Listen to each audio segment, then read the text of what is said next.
The effects of head injuries has been a top focus for NFL in the past week. The co-chairman of the league's medical committee charged with studying the effects of concussions on players resigned yesterday without giving a reason. The league is also examining possible changes to rules and equipment used to reduce head injuries. Here to talk about that and the state of the NFL is none other than Pro Football Hall of Famer Mike Ditka. Mike, thanks for coming on the show.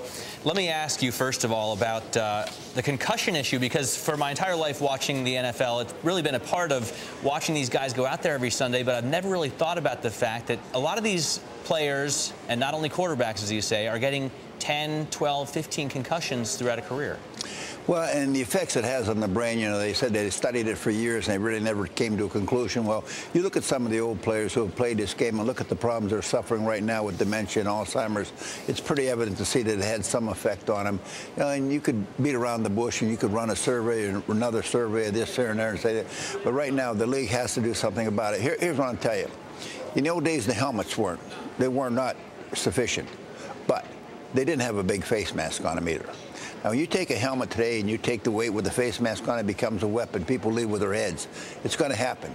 Just the nature of the game. It's a violent sport. I mean, people hit each other. That's what football, that's the attraction of football. If we ran up and touched each other, no one would want to watch it, Matt. We know that. So this is, you know, there's a lot of concerns here because you look at this year alone, look at the number of people who are out of football for the year already with injuries.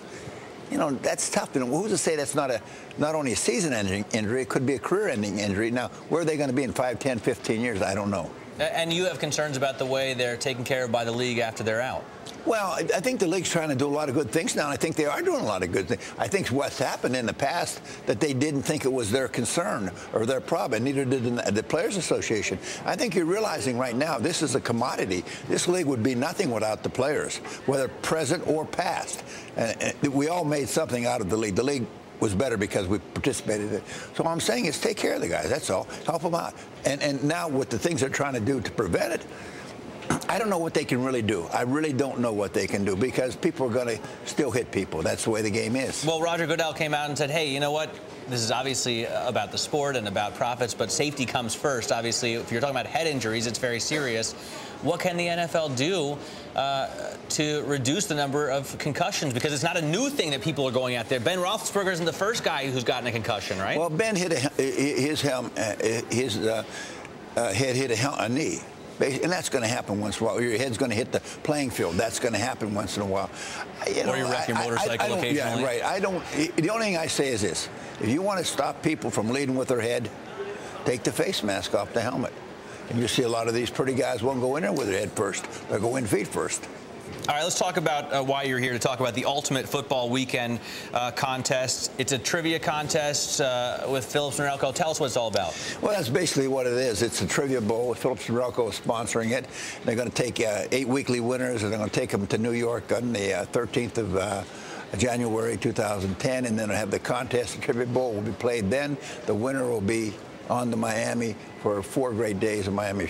A great experience. I mean, it'll be a football weekend experience for them. And then there'll be other prizes, too, of Phillips Electronics products. So, but it's pretty nice. Speaking of winners, if you look at the season, the Saints undefeated here, the Colts undefeated. Are they going to make it through 16-0, you think? The Colts probably have a tougher schedule. The Saints could pass New England. I think they got a chance to run the table. They're a good football team. But I mean, they're all good football teams. I mean, the Colts are too. The Colts could do it because of Peyton Manning alone. But I think what they're doing in New Orleans is pretty special. So who wins the big game in the end? I already picked the Packers, and I missed already. When do we see the Bears back there? Soon. All right, hey, Coach, thanks so much for joining us. Thank you, Matt. Coach Mike Ditka, really appreciate you coming on. Take care. God bless.